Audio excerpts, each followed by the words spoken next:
Chapter 5.1, exercises 9 through 10 and 12 through 16, page 451. Again, using our identities of trigonometry. Our first problem here in exercises 9 through 10 use basic identities to simplify the expression. We have problem 9, tangent x times cosine x. And we're going to simplify this as much as we can. One identity that we've gone through earlier here is that the tangent identity is that the tangent of theta equals sine of theta over cosine theta. And since we know this identity, we can replace this tangent x with sine x over cosine x, and we multiply this, we bring down this cosine x we had up here, and that is going to be cosine x. Do you see any cancellation that we can do? I hope you do, because if you don't, you're going to need to be flunked back to pre-algebra. Alright, and so we're left with sine x.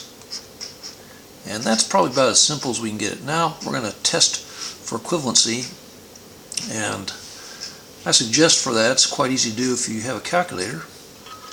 In this case, our calculator, or T-inspire CX, is in degrees. Could be in degrees and radians.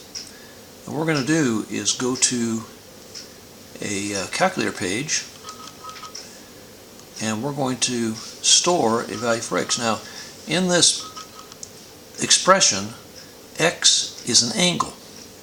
Alright? So we're going to store a number, and we know the calculator is in degrees. So we're going to put in 32 for 32 degrees. In storage, you press Control, then the vars key, and then the x key.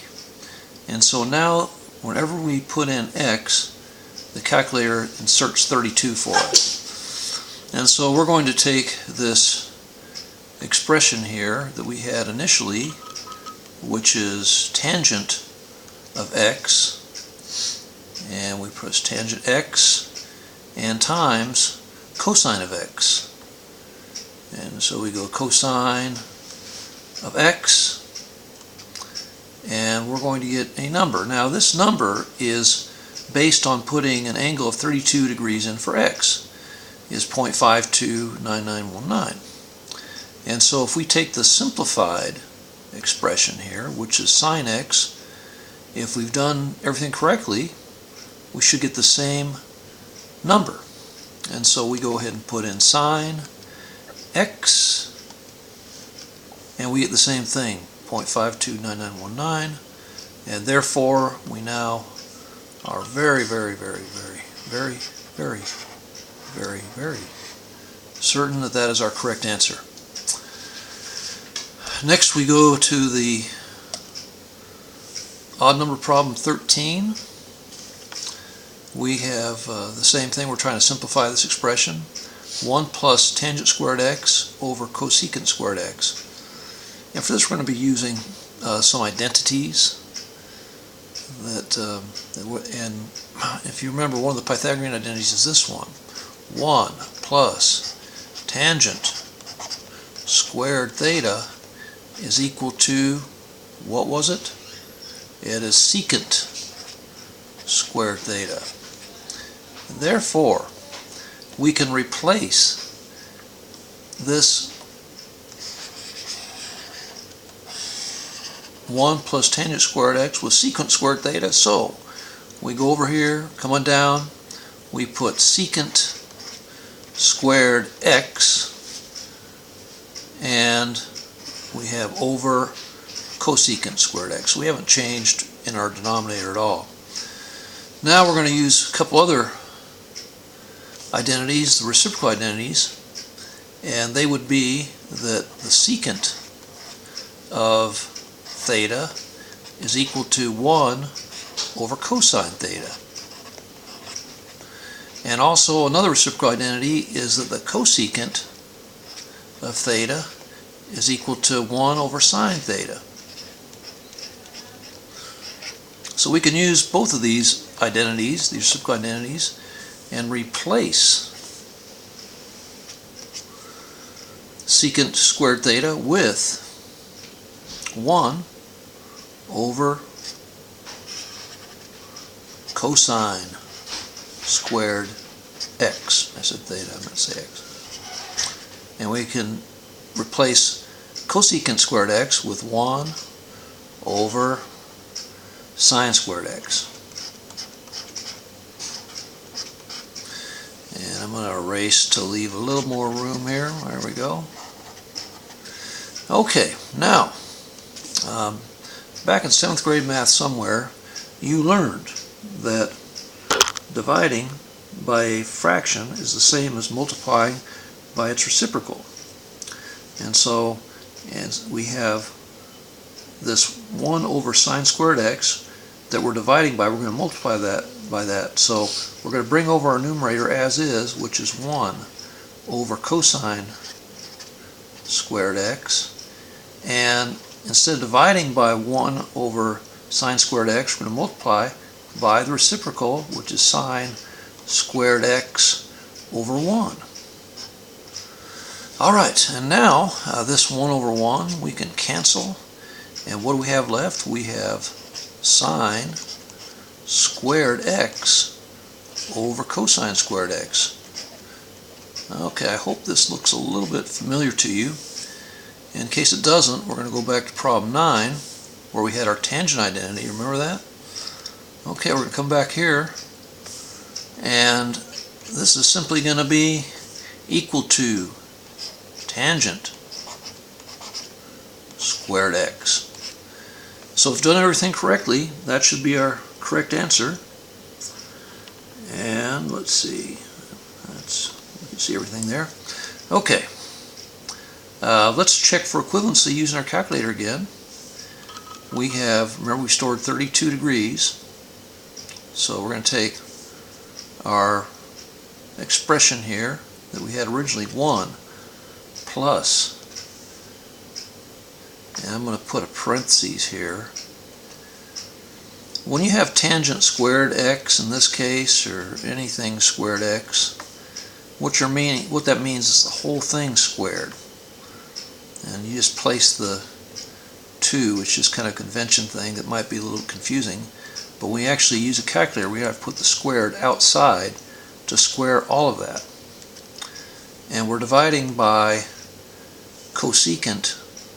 I'm going to use a squared x, so we go here, trig, go over to the right, cosecant x, and then we're going to put squared on the outside. And for this, we're going to get 0.390462. And remembering what we calculated, tangent squared x, we should get the same thing if we did this correctly. Let's check this out. Parentheses, tangent. This is when you get nervous, when you're checking out what you did. Okay, let's see. But you can do it dispassionately, because you know if you get this wrong, you'll be able to figure out what your mistake was. But it's the same thing, no mistake. This is our correct answer. So we're going to go back here and box in. Tangent squared x is our correct answer. Okay, we're going to go to one more problem here, problem 15. It's the same condition. We're trying to find, use basic identity to simplify this expression. But what we have is two terms here, cosine x and cosine cubed x.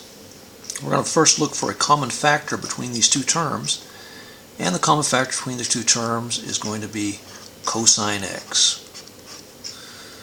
Next, in factoring, what times cosine x equals cosine x? Well, that's going to be 1. And next, what times cosine x is going to be equal to cosine cubed x? Well, that's going to be cosine squared x. Okay, so we've factored out here. Now, we're going to go to our original Pythagorean identity, which is sine squared theta plus cosine squared theta is equal to 1. And if we subtract cosine squared theta from both sides of the equation, we have a cancellation here. Those two cancel, and so we're left with sine squared theta is equal to 1 minus cosine squared theta. Well, what do you know? Look at this, 1 minus cosine squared x. So we can replace 1 minus cosine squared x with just sine squared theta. So in rewriting this, we're equal to cosine x times sine squared x. And now I don't know if it looks tremendously simpler, but it really is, in that we just have one term as opposed to two terms. Let's see, cosine. Okay, just want to write it a little more neatly. Okay, and we're going to check this out again.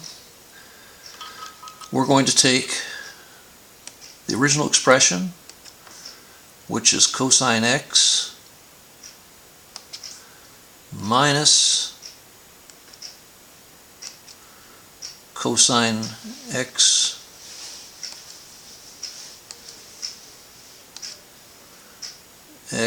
and we're going to put cubed outside this cube the whole thing, the power of 3, and we're going to get 0.238144.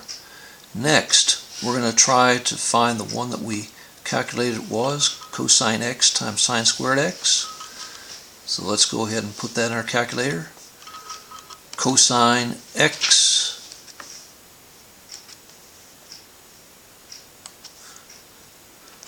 times, and you might be able to get away I'm just going to try without putting in there, we'll have to use parentheses, times sine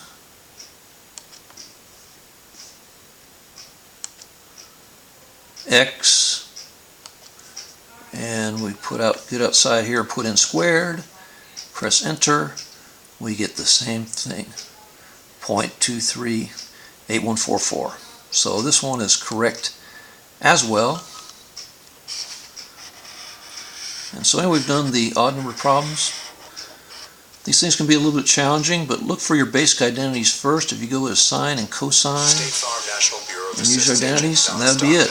And I thank you for viewing.